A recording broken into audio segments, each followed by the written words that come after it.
आपके सवालात तजियाकारों से पूछेंगे। सवाल आया है यूट्यूब पर रीमा उमर साहिबा आपके लिए, और सवाल यह है कि आर्टिकल 239 की शिक 5 कहती है कि आइन में की गई तरमीम को किसी भी बुनियाद पर किसी भी अदालत में चैलेंज नहीं किया जा सकेगा। शिक 6 में दर्ज है कि पार्लियामेंट को आइन की किसी भी शिक में तरमीम करने का मुकम्मल इख्तियार हासिल है।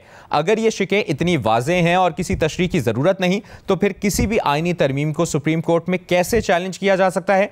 तरमीम कलअदम करार दिए जाने पर गौर कैसे हो सकता है, चाहे वो बुनियादी हुकूक की खिलाफ वर्जी ही क्यों ना कर रही हो? रीमा, बहुत अच्छा सवाल है, बहुत लीगली साउंड सवाल है। अगर आप जो हमारी अदालत का एक फ़ैसला है सुप्रीम कोर्ट के फुल कोर्ट बेंच का 2015 का, उसे देखें तो उसमें उन्होंने 2-3 मुख्तलिफ इंटरप्रिटेशंस दी हैं इस प्रोविज़न की, जो शायद हमें समझने में मदद करे। पहला ये, जस्टिस काजी फाइजी साहब फॉर एग्जांपल, उन्होंने कहा कि आइन में जहां सुप्रीम कोर्ट का जिक्र है वहां सुप्रीम कोर्ट का लफ्ज़ जो है वो वाज़े तौर पे लिखा है, क्योंकि इस प्रोविजन में एनी कोर्ट लिखा है तो वो सुप्रीम कोर्ट पे अप्लाई नहीं करता। आपको शायद ये कन्विंसिंग ना लगे, ये उनकी आर्ग्यूमेंट थी।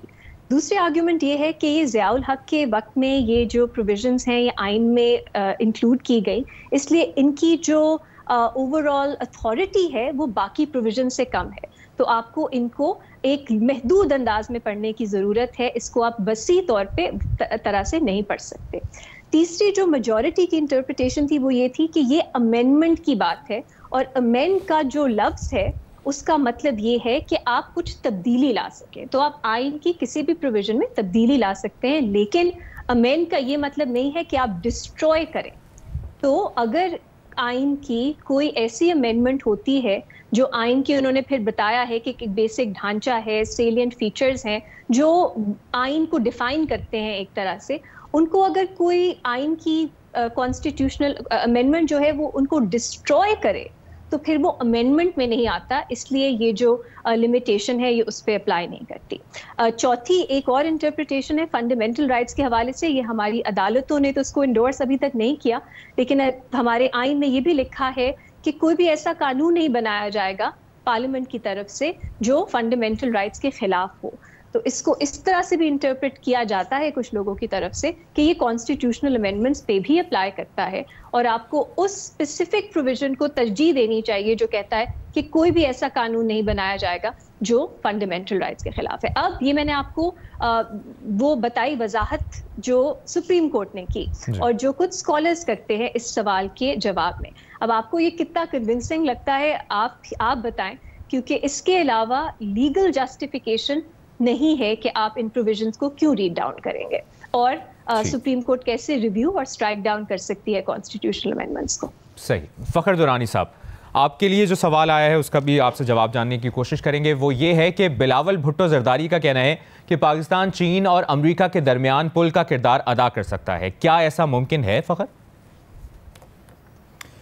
शुक्रिया। मेरा नहीं ख्याल कि पाकिस्तान को इस तरह का किरदार ख़ास तौर के ऊपर मौजूदा दौर में जो ट्रंप का दौर है उसमें कर सकता है। ट्रंप का अगर आप देखें जो तर्ज़ सियासत है या जो तर्ज़ हुकूमत है वो बड़ा अनकन्वेंशनल किस्म का है कि वो जब चाहते हैं कुछ भी कह देते हैं, कुछ भी बोल सकते हैं। वो चाहेंगे तो वो ख़ुद ही अमेरिका पहुँच जाएंगे, वो चाहेंगे तो किसी भी अपना जो अमेरिका मुखालिफ कोई भी मुल्क हो, चाहे वो ईरान हो, उधर भी पहुँच सकते हैं, उनसे कुछ भी एक्सपेक्ट किया जा सकता है। तो मेरा नहीं ख्याल कि पाकिस्तान कोई मौजूदा जो अमेरिका का जो सदर है उसके दौर में कोई इस तरह का कोई पुल का किरदार अदा कर सकते हैं, और ना ही कोई ट्रंप, मेरा ख्याल है कि कोई इस तरह की पाकिस्तान जैसे मुल्क से वो कोई हेल्प की वो मांगेंगे।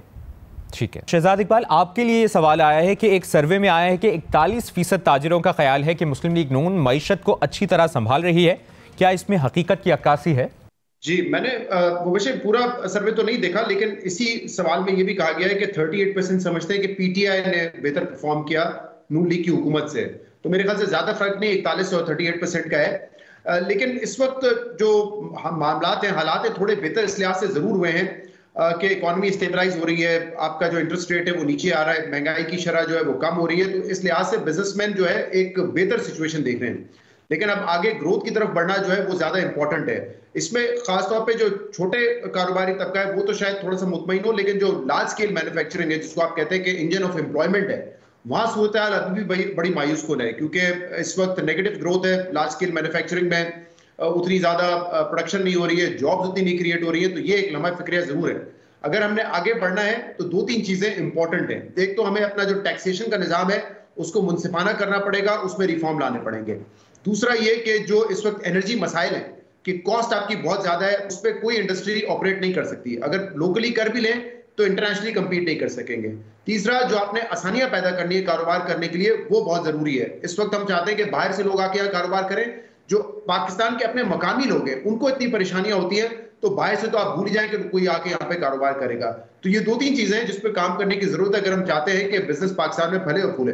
सही। अच्छा उमर शीमा साहब, आपके लिए ये सवाल आया है और सवाल ये है कि मौलाना फजलुर रहमान ने हुकूमत की पॉलिसियों पर सख्त तनकीद करते हुए दावा किया है कि मुल्की फैसले ऐवानों के बजाय बंद कमरों में हो रहे हैं। मौलाना की तनकीद में कितना वजन है? मौलाना की तनकीद में वजन है। हमारे यहाँ तो जो प्राइम मिनिस्टर होता है उसकी भी किचन कैबिनेट होती है, जो मुख्तलिफ सियासी जमातें होते हैं, जो उनके लीडर होते हैं उनके भी अपनी किचन कैबिनेट होती है। उसके अलावा बाकी सारी चीज़ें दिखावे के लिए होती हैं। इवन जो पार्टी के इलेक्शंस भी होते हैं वो भी दिखावे के लिए होते हैं।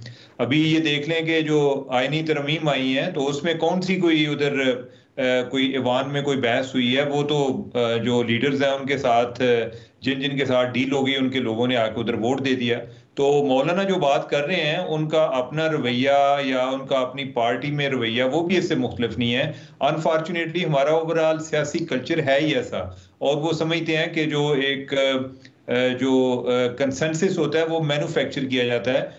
ये इस अंदाज में होता नहीं है, यानी कि इस तरह ईवान में होता नहीं है।